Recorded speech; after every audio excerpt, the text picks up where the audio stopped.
Assalamualaikum, nama saya Risma dengan NIM 19.703.13. Di sini saya akan menjawab beberapa pertanyaan yang telah diberikan oleh Pak Ilham Zulfahmi selaku dosen pengampu mata kuliah Oseanografi untuk memenuhi tugas UTS yang diberikan.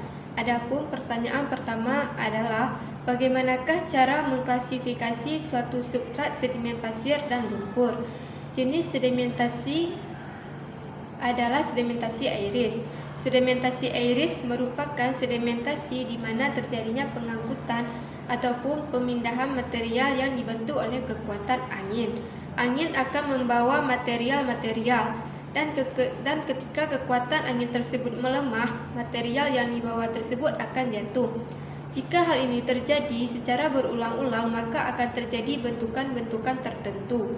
Untuk jenis material, biasanya angin membawa material-material yang berupa tanah pasir. Pasir yang terbawa juga akan jatuh dan akan membentuk sebuah gundukan yang disebut dengan bukit pasir. Gundukan pasir ini juga disebut dengan sendan atau ada pula menyebutnya sebagai gumuk pasir. Gumuk pasir ini bisa kita lihat sebagai padang pasir yang ada di sekitaran pantai.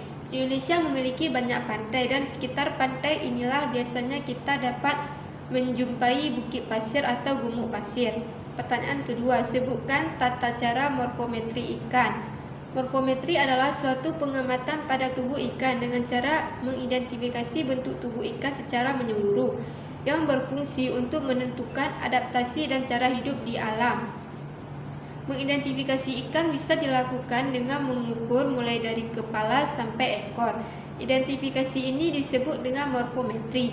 Identifikasi bentuk tubuh ikan dapat diklasifikasikan ke jenis dan tipe bentuk tubuh ikan. Pengukuran tubuh ikan agar hasilnya sesuai perlu menggunakan alat. Alat morfometri disebut dengan kaliper. Alat ini akan mengukur dari kepala sampai ekor dengan ukuran dasar mutlak cm sampai dengan mm. Ada beberapa tahap pengukuran morfometri, mulai dari kepala, badan, sirip, dan ekor. Pertanyaan ketiga, faktor apa saja yang mempengaruhi pertumbuhan dan faktor kondisi ikan? Apakah kondisi ikan bisa berubah? Pada dasarnya, pertumbuhan alometrik bersifat sementara. Misalnya karena adanya perubahan yang berhubungan dengan kematangan gonad. Sedangkan pertumbuhan isometrik merupakan perubahan yang terjadi secara terus-menerus yang bersifat proporsional.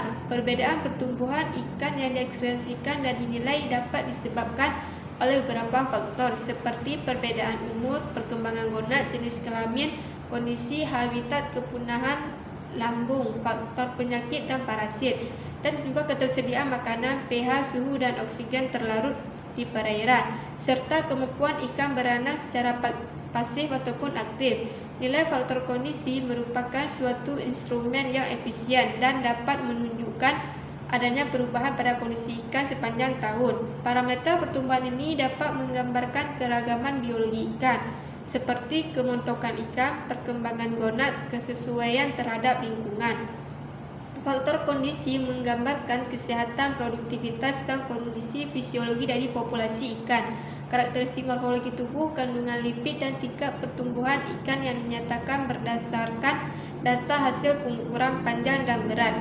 Dan faktor kondisi menunjukkan keadaan baik yang dilihat dari segi kapasitas fisik untuk survival dan reproduksi. Faktor kondisi iklim menunjukkan bahwa ikan yang di perairan masih dalam kondisi baik, di mana faktor kondisi Fulton berkisar antara 13 sampai 18, sedangkan nilai faktor kondisi berat relatif menunjukkan nilai kisaran 61 sampai 132, dan keseluruhan nilai faktor kondisi yang relatif BR cenderung mendekati 100.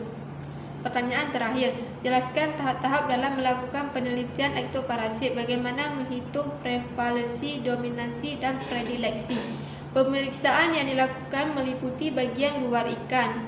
Pemeriksaan ektoparasit dilakukan dengan cara mengamati tanda-tanda luar pada permukaan tubuh atau lendir insang sirip ekor ikan untuk menentukan keberadaan parasit pada ikan tersebut. Kemudian proses pengambilan lendir pada tubuh ikan dilakukan dengan cara dikorek pada permukaan tubuh ikan dan diletakkan di atas objek kelas dan ditetesi dengan aqueous dan NaCl. Kemudian ditutup dengan cover glass dan selanjutnya diamati di bawah mikroskop. Prevalensi parasit dihitung dengan menggunakan rumus sebagai berikut. Prevalensi parasit sama dengan jumlah ikan yang terserang penyakit per jumlah ikan yang terserang parasit kali 100. Yang kedua ada intensitas, yaitu jumlah ektoparasit yang menginfeksi dibagi jumlah ikan sampel yang terserang ektoparasit. Dominansi yaitu jumlah satu jenis faktor pada sistem menginfeksi ikan sampel dibagi jumlah total aktual yang menginfeksi ikan sampel dikalikan dengan 100. Mungkin hanya ini dapat saya sampaikan, lebih dan kurang saya mohon maaf. Wassalamualaikum warahmatullahi wabarakatuh.